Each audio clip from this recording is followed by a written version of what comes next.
Então, retomando os 3 níveis bergsonianos que estão implicados na discussão sobre a imagem e sobre o cinema, nós vimos o primeiro nível, que é o nível do conjunto e das partes, ou seja, das relações que as partes estabelecem entre si, mas também as relações que as partes estabelecem com o conjunto e vice-versa, que é o nível do espaço e que nós abordamos através do quadro, ou seja, dos enquadramentos, dos desenquadramentos, da relação entre dentro e fora do campo. Um segundo nível, que é o nível dos movimentos, que põe as partes em movimento, mas também o movimento enquanto um dado imediato da própria imagem, ou seja, a unidade do movimento que define o plano. Nós abordamos também, discutimos o plano, a questão da mise-en-scène, da encenação no cinema, e o plano é a imagem em movimento, né? A imagem em movimento com hífen entre imagem e movimento, porque ela é uma imagem que imediatamente já está se movendo e ao mesmo tempo é um movimento que não se separa da imagem que o contém, né? O movimento é um dado imediato da imagem e vice-versa. Então nesta aula nós vamos para o terceiro nível desse esquema bergsoniano, que é o nível do todo. E o todo em Bergson, no bergsonismo do cinema também, ele é o todo que muda, ele é a própria mudança. A ligação que se tem com o todo é o fio que nos conecta a uma abertura para o novo, né? Um todo, não um todo que está dado, é um todo que está em aberto, é um todo que muda, ele muda incessantemente num movimento ininterrupto de mudança. E esse é o terceiro nível da nossa discussão ao redor do cinema, né? É o nível que o Deleuze vai trabalhar a partir da montagem, né? A montagem ou edição. Se o primeiro nível do espaço é trabalhado através do quadro, o segundo nível através do plano, o terceiro nível vai ser trabalhado a partir da montagem ou edição, que funciona através de continuidades, né, de raccord, ou descontinuidades, né, dos cortes que vão determinar os estilos e os modos de montagem. E a montagem, na medida em que ela determina o todo de um filme, determina esse terceiro nível, ela é considerada a principal atividade que define os estilos e que, portanto, vai engendrar a estilística do cinema clássico, ou da era do cinema clássico. A era do cinema clássico é aquela que corresponde à montagem rainha, ou seja, os diferentes estilos de montagem, as diferentes práticas e teorias de montagem é que definem as escolas de cinema, os movimentos de cinema no período clássico. E quando falamos de montagem, não estamos falando de uma atividade ou de uma ação que viria depois do movimento ou depois do plano e do quadro, né? Como se primeiro haveria o filme, né, a filmagem propriamente dita, a imagem em movimento, e aí num segundo momento, depois, essa filmagem seria editada, seria montada, né? Embora isso explique do ponto de vista da produção e da pós-produção de um filme, isso não explica o funcionamento da imagem, porque a montagem e a edição, elas já se apresentam no filme, já se apresentam na imagem em movimento como algo embutido, como algo que já está dado, né? A montagem, ela é primária no momento em que o filme ele se desenrola na tela diante do espectador. Então, quando nós pensamos nesses 3 níveis bergsonianos, né, os conjuntos e as partes, que é o espaço, os movimentos e, finalmente, o todo, que é a montagem, esses 3 níveis não são níveis que se sucedem no tempo, não são níveis ou que haveria uma hierarquia, né, do primeiro até o terceiro nível, como um aprofundamento. Não, os 3 níveis, eles se imbricam, eles se entrelaçam. Cada um prefigura os outros 2. Então, embora o plano ele tenha um papel de articulação, um papel de rótula, né, entre o conjunto e as partes e a montagem, e na verdade a gente só consegue compreender os diferentes estilos de montagem passando pelo modo em que o plano ele é construído, porque o plano é que dá os movimentos e o todo ele deriva dos movimentos. Apesar disso, os 3 níveis têm que ser pensados como algo simultâneo, como algo que acontecem juntos. Então, são 3 níveis que a gente pode, em termos de análise, diferenciar, né, para poder entender a gênese da imagem, a gênese dos movimentos e dos tempos, mas que, quando se apresentam na imagem, eles se apresentam imbricados. Um teórico, talvez um dos primeiros teóricos da montagem cinematográfica, que foi um russo chamado Lev Kuleshov, que escreveu nos anos 10 e nos anos 20 do século 20, ele fez um experimento que foi ele apresentar para uma audiência 3 combinações de quadros. Então, numa primeira combinação, ele apresentava o rosto de um ator justaposto a uma cena fúnebre, a um quadro de uma mulher num caixão. E aí ele perguntava para a audiência o que a audiência sentia quando via esses 2 quadros justapostos. Aí, num segundo momento, ele apresentava um quadro do ator e agora com um prato de comida e um copo com bebida. E repetia a mesma pergunta para a mesma audiência. E, finalmente, no terceiro momento, ele apresentava o quadro com um ator e uma mulher reclinada num divã, numa posição sensual. E, novamente, fazia a mesma pergunta. E, ao final desse experimento, ele concluiu que a audiência, ela interpretava, ela sentia, né, quando respondia a pergunta, ela dizia que no primeiro quadro ela sentia tristeza diante da cena fúnebre, em média. Na segunda justaposição, sentia fome, ou entendia que a expressão do ator era uma expressão de fome. E no terceiro, que havia desejo, né, que havia uma espécie de vontade sexual da parte no rosto do ator. E aí o Kuleshov, ele revelava, olha, o quadro do homem que vocês primeiro sentiram tristeza, depois fome e por último desejo sexual, é o mesmo quadro.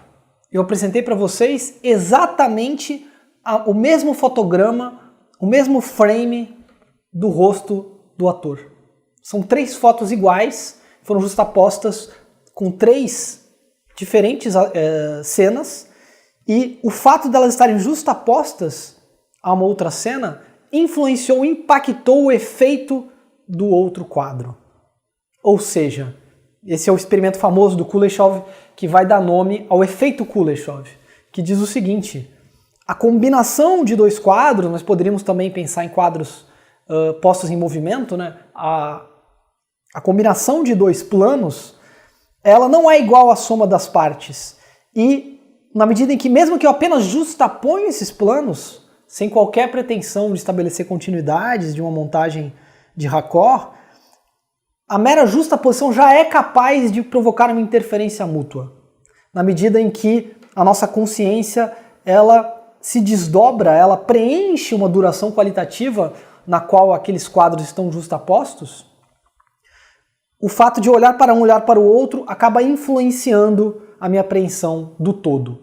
Então, o efeito Kuleshov mostra que a montagem, ela não é algo que, depois de uma primeira percepção do espaço e dos movimentos, eu vou acrescentar a minha consciência. Não, a minha consciência já imediatamente está compondo, ela já está imediatamente entrelaçando os diversos elementos. Na verdade, a visão de conjunto, essa imbricação entre os diferentes planos, os diferentes quadros, se dá de maneira automática, né? E o efeito Kuleshov mostra, portanto, que a montagem não é algo que se acrescentaria aos planos e aos quadros, já está interno ao próprio filme. Ou seja, é primária. Now the third way is what one might call pure cinematics, the assembly of film, and how it can be changed to create a different idea. Now we have a close-up. Let me show what he sees. Let's assume he saw a woman holding a baby in her arms. Now we cut back to his reaction to what he sees, and he smiles. Now what is he as a character? He's a kindly man. He's sympathetic. Now, let's take the middle piece of film away, the woman with the child, but leave his two pieces of film as they were. Now we'll put in a piece of film of a girl in a bikini. He looks, girl in a bikini, he smiles. What is he now? The dirty old man. He's no longer the benign gentleman who loves babies. That's the difference. That's what film can do for you. E a composição dos planos, portanto, e a montagem é composição, né? O agenciamento das imagens em movimento, né? Se os planos são imagens em movimentos, enquanto unidade do que se move, ou do próprio movimento, da mobilidade, e a montagem agencia, né? Ela compõe esses planos, a composição dos planos ela é capaz de fazer com que o movimento se liberte, inclusive, da sua existência presa a um determinado plano.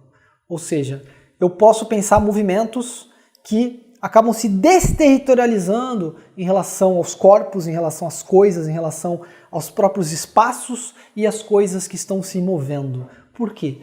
Porque os planos, na medida em que eles embutem a montagem, na medida em que o movimento embute o todo, eles acabam produzindo movimentos que extrapolam a própria existência interna aos planos e aos quadros. Existe um movimento do todo.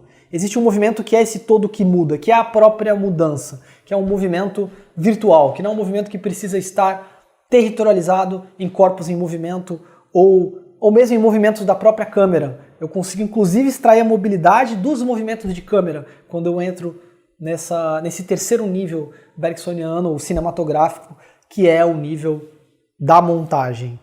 O próprio Kuleshov, esse que é um dos pioneiros da teoria da montagem, ele desenvolve um conceito, né, que é o conceito de geografia criativa, ou geometria criativa também não estaria errado, que é a capacidade de, na medida em que eu vou compondo planos, eu vou provocando um espaço que não está conectado espacialmente, ou seja, um espaço que é desconexo de um espaço físico, ou seja, o espaço muda de natureza. No seu, digamos assim, no seu entendimento mais simplista, poderia ser na medida em que eu entro num quarto e aí há um corte, a montagem, né, introduz um corte, e, portanto, termina um plano e começa outro plano, eu posso entrar em qualquer outro lugar, né, na medida em que é outra unidade de movimento. Ou seja, a geografia do filme não segue as coordenadas físicas do espaço. E, portanto, o movimento começa a se desterritorializar, a se virtualizar como pura mobilidade. Isso é um outro efeito que o Lev Kuleshov ele estuda. Então, com uma primeira síntese, poderíamos dizer que a montagem, que é a rainha no cinema clássico, ela tem a função de imprimir ritmo e continuidade. Ou sustar a continuidade, né? Introduzir descontinuidades.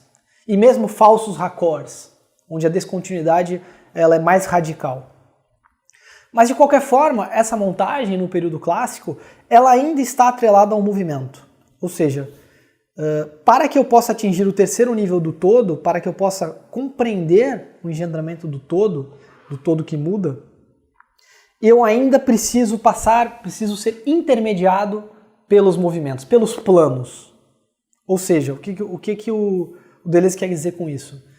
Que o todo do filme no período clássico, e é isso, na verdade, o que define o período clássico, ele é inferido, ou ele é derivado, ou deduzido dos movimentos.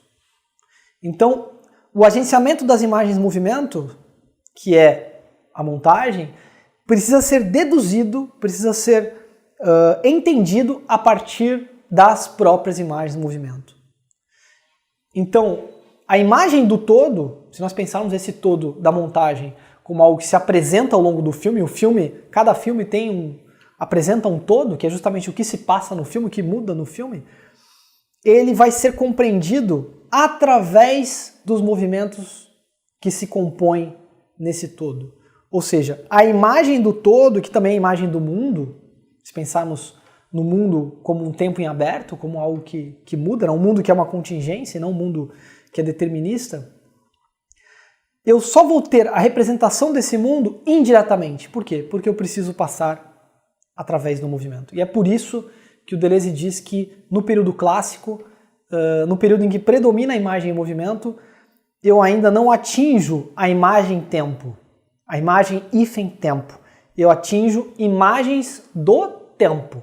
Por quê? Porque são representações indiretas do tempo. Eu não tenho uma imagem, não tenho o tempo como um dado imediato da imagem. Eu preciso passar pelo movimento, ou seja, pelos planos, para poder exprimir o todo do filme. O que muda. O Eisenstein, Sergei Eisenstein, que é um dos discípulos do Kuleshov, embora discorde em muitos pontos, mas pertence à mesma escola da montagem, do Kuleshov, ele diz que o todo do filme é a ideia. Todo filme ele precisa ter uma ideia. É preciso ter uma ideia. É como o Godard fala, né? O Godard ele diz, olha, o que faz um bom filme não são ideias corretas ou ideias justas, mas é justo uma ideia. Pas de juste idée. Juste une idée. Né? Ou seja, o que define a força do filme não é o filme ser correto politicamente ou esteticamente. É o fato de que ele consegue exprimir enquanto todo, enquanto terceiro nível bergsoniano cinematográfico, uma ideia. E uma ideia de cinema. Uma ideia propriamente cinematográfica. E quando estamos falando de ideia propriamente cinematográfica, são ideias que só existem a partir ou engendradas, criadas como ato de cinema. A literatura tem ideias de literatura, a pintura, ela cria ideias de pintura, a filosofia cria conceitos, né? As ideias filosóficas são conceitos. Por exemplo, o conceito de imagem em movimento é uma criação filosófica.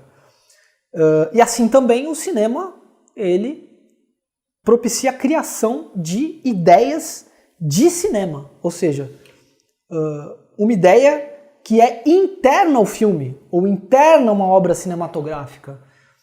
Não é um sentido de ideia como se houvesse um céu das ideias, um mundo das ideias, e o cineasta ele tentasse apanhar essas ideias, tentasse, de alguma forma, através de uma sese intelectual ou de uma sese artística, captar uma ideia aqui pré-existente, como se houvesse um plano das ideias, aí os escritores, os cineastas, os teatrólogos, os cientistas tentassem atingir essas ideias. Não.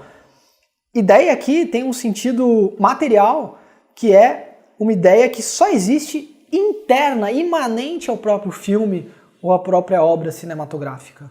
Ou seja, eu não consigo dissociar a ideia de sua expressão enquanto composição de imagens em movimento e todo.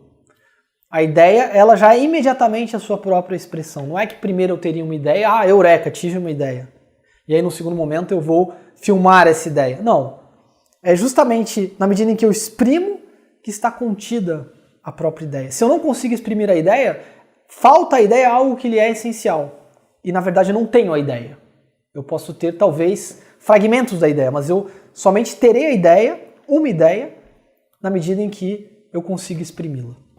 E basta uma ideia. O Godard, quando fala justo uma ideia, ele fala, olha, a ideia é difícil, a ideia é rara. Tem pessoas que se dedicam a vida inteira, a obra inteira, para tentar criar uma ideia, para criar algo, e não conseguem, não são capazes de criá-la. E outros têm essa ideia e passam a obra inteira devotados a exprimi-la. Aquela ideia que define justamente a sua singularidade. Porque toda ideia, ela é única. As ideias de cinema, elas são únicas. Eu posso pegar emprestado, eu posso utilizar. Obviamente que as ideias entram no uso corrente. Quando se estuda cinema ou quando nos apropriamos dos estilos de cinema, nas práticas e nas teorias. Porém, em algum momento elas tiveram de ser criadas. Todas as ideias, elas têm de ser fabricadas. E é um processo árduo, é um processo difícil. Não se trata de uma mera descoberta, mas sim de uma criação, de um parto das ideias que envolve uma gênese dessa ideia. Então, se a ideia e a expressão são a mesma coisa, no cinema clássico, no cinema em que predomina a imagem em movimento, e não a imagem em tempo, que vai ser um outro período, que é o cinema moderno, no cinema clássico, que ainda é produzido, evidentemente, porque não estamos dentro da caretice cronológica que existiria um cinema clássico e depois o moderno. Não, o cinema clássico e moderno coexistem, né? E todas as produções audiovisuais são uma mistura de elementos de cada um. Mas no cinema clássico, na medida em que é a montagem, é o agenciamento das imagens em movimento que define o todo do filme, é exatamente no modo como se montam os filmes, no modo como se apresenta a imagem do todo, a imagem do mundo, que vão se definir as diferentes ideias de cinema. Então, a escola dialética de cinema, por exemplo, soviética, ela cria uma ideia de cinema, que é o cinema dialético. Em certa medida, os seus vários realizadores criam também ideias que estão vinculadas a essa ideia cinematográfica da montagem dialética. Existe uma ideia americana clássica de cinema, que o grande sistematizador e aperfeiçoador é David Wark Griffith. Né? Griffith digamos assim, é o criador, não é o ideólogo, ele é o criador de uma ideia de cinema que não existia antes dele. Ele não importou para o cinema ideias literárias ou ideias de teatro para transformá-las em ideias de cinema. Não. Ele criou mesmo ideias novas, né? E um novo tipo de ideia, que é a ideia cinematográfica. Isso passa pela montagem. Então, o Deleuze dá vários exemplos de ideias de cinema, propriamente de cinema, e que muitas vezes se inspiram ou tomam como referência ideias da literatura ou ideias de outras artes, mas não é isso que define uma boa ideia. Eu posso ter uma boa ideia literária, mas quando eu tenho uma ideia cinematográfica, eu transformo aquele, digamos, romance ou aquele conto num péssimo filme, numa má ideia que não se concretiza no filme. E vice-versa, eu posso ter obras literárias ruins, com más ideias, mas quando são transliteradas, quando são retrabalhadas no cinema, se transformam em boas ideias cinematográficas. Novamente, a boa ideia não são as ideias corretas, são aquelas ideias capazes de ter um poder criador de tempos e movimentos, né, de blocos de duração. Então, por exemplo, o Deleuze comenta o caso do Robert Bresson, que o Robert Bresson, ele nos seus filmes, ele desenvolve, ele aprofunda essa desterritorialização dos espaços a partir da montagem e cria os espaços desconexos. Né? Ele vai filmar uma parede, depois ele vai filmar uma mão, depois ele vai filmar o teto, a rugosidade do teto. Ele vai recortando de maneira muito radical o espaço, apresentando ele de maneira fragmentária e maneira radicalmente recortada, inclusive recortando a imagem sonora da imagem visual, e vai reconectando esses espaços recortados, reconstituindo um novo campo perceptivo, que não é mais um campo de uma visualidade perceptiva humana, né? uma visualidade que é dada pelos olhos. Não, ele reconstrói um espaço tátil, uma percepção tátil. Mas não é, obviamente você não toca os filmes do Bresson, né? Você acaba tendo uma sensação tátil pelos olhos. Isso para o Deleuze é uma ideia de cinema que o Bresson consegue viabilizar. Et je vais au cinéma et je vois un drôle d'espace que tout le monde connaît comme étant l'espace dans les films de Bresson, où l'espace est rarement global, où l'espace est construit morceau par morceau. On voit un morceau d'espace, par exemple un morceau de cellule. Dans Le Condamné à mort, la cellule, dans mon vague souvenir, est jamais vue en entier, pourtant c'est un petit espace. Je ne parle pas de la gare de Lyon dans Le Pickpocket, où c'est prodigieux, où ce sont des petits morceaux d'espace qui se raccordent, le raccordement n'étant pas prédéterminé. Pourquoi? Et c'est pour ça qu'il sera manuel, d'où l'importance des mains chez Bresson. Parce que c'est la main qui va... Et en effet, dans Le Pickpocket, c'est la vitesse avec laquelle ils se passent les uns avec les autres, tu sais, l'objet volé, qui va déterminer les raccordements de petits espaces. Bien, Je ne vais pas dire non plus que Bresson applique un espace riemanien. Je dis, bon, il peut y avoir rencontre entre un concept philosophique, une notion scientifique et un percept esthétique. Eh bien, parfait. Outro exemplo do Deleuze é o Vincent Minnelli, que dirigiu vários tipos de filmes, mas ele é muito famoso pelas suas comédias musicais, né, com Gene Kelly, com o Fred Astaire, né, nos anos 40, anos 50. E para o Deleuze, a ideia de cinema que o Minnelli ele cria tem a ver com sonhos. Né, para o Minnelli, o problema do sonho, né, o problema do sonho é que o sonho é perigoso, o sonho é algo ameaçador, o sonho é algo que pode se abater sobre você. Mas a ideia do Minnelli, isso é uma ideia de cinema, não é que o sonho é perigoso para quem sonha. O sonho é perigoso para terceiros. Ou seja, o grande risco envolvido no sonho é você ser captado, é você ser sugado para o sonho de outras pessoas e ficar preso no sonho das outras pessoas. É você transmigrar a sua consciência para o sonho de outrem e ficar aprisionado nesse sonho. Se isso acontecer, você está em maus lençóis, você está ferrado. Pode ser fatal para você. Essa é uma ideia de cinema que o Deleuze atribui ao Minnelli. E por aí, poderíamos desenvolver outras ideias de cinema. O Godard talvez teve mais de uma ideia, por exemplo. Né? Se pensarmos as várias fases do Jean-Luc Godard, nós vamos ver várias fases, várias ideias de cinema. Né? Mas, em geral, o realizador, para se ter um grande cineasta, um grande realizador, basta uma ideia. É justo uma ideia, não necessariamente muitas ideias, e não tem nada a ver com as ideias serem corretas ou não, ou incorretas.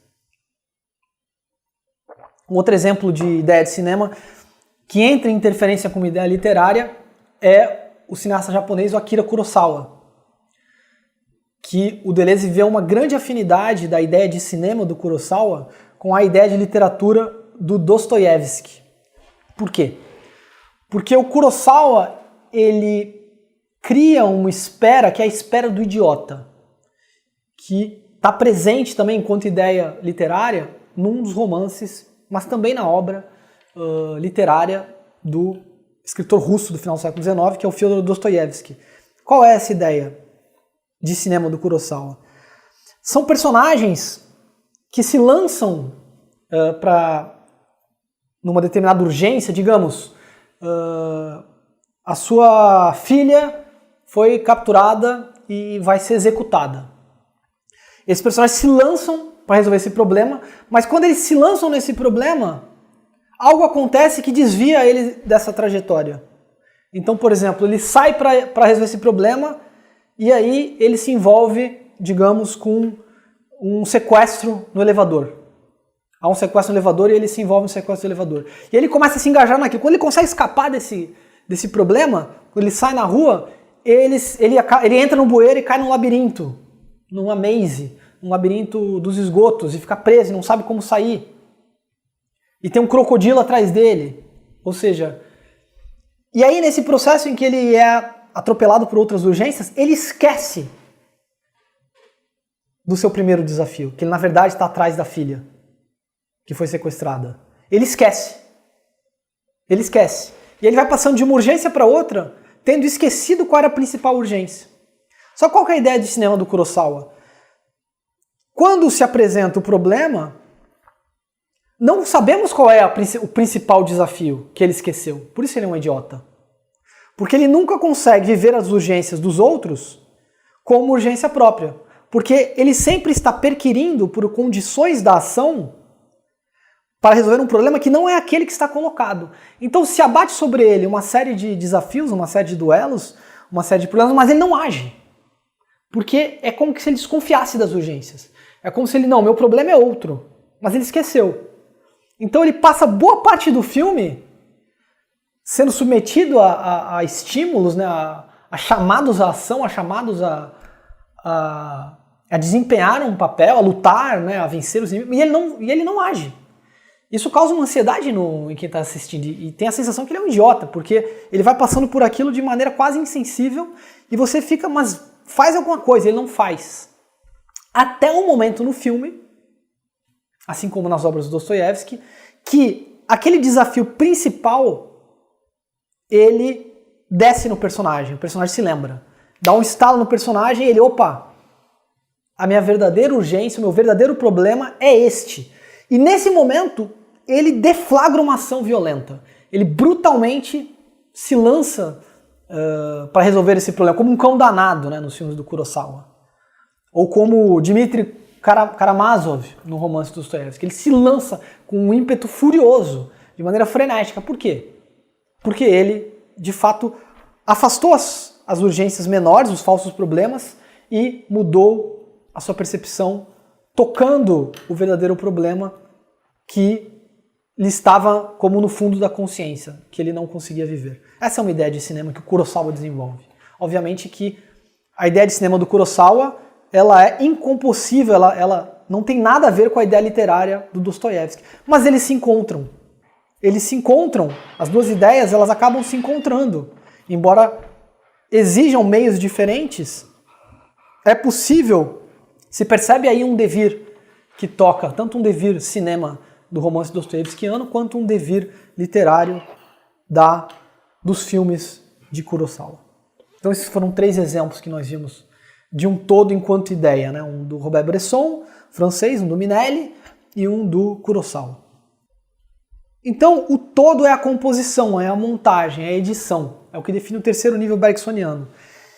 E embora eu tenha que passar pelos movimentos, o modo como eu componho através dos planos o todo define as diferentes escolas de cinema. Então, qual vai ser agora o modo de exposição que nós vamos seguir no curso? Que é o modo de exposição do livro Imagem e Movimento do Deleuze, a partir do capítulo 3. Nós vamos abordar 4 escolas de cinema do período clássico, antes da Segunda Guerra Mundial. São 4, portanto, diferentes estilos, ou grandes conjuntos de estilos, marcados por práticas e teorias de montagem diferentes. Então é a montagem que vai caracterizar cada uma dessas 4 escolas. Quais são essas 4 escolas? A primeira e a fundamental, né, a fundante, é a escola americana ou griffithiana. O maior representante dessa escola é o David Wark Griffith.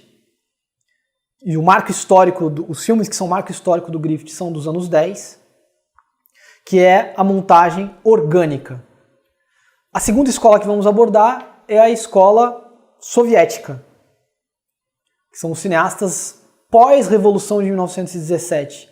E o seu desabrochar foi nos anos 20.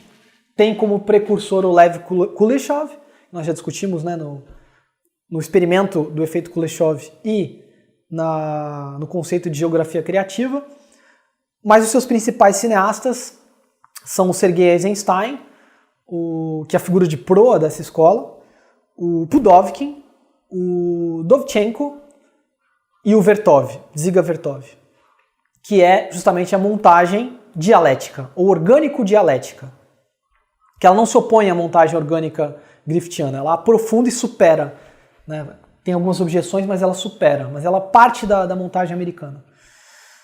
E supera e, obviamente, leva a outro patamar a montagem. A terceira escola é a escola francesa, antes da Segunda Guerra Mundial, com vários cineastas dessa escola francesa, né, como Grémion, o Gans, o próprio Jean Renoir, e que é a escola da montagem mecânica, ou mecanicista.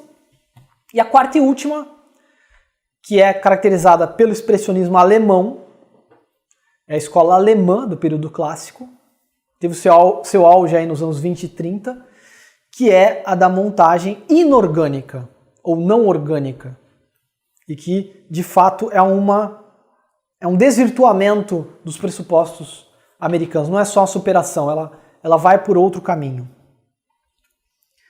Então é por aí que continuamos.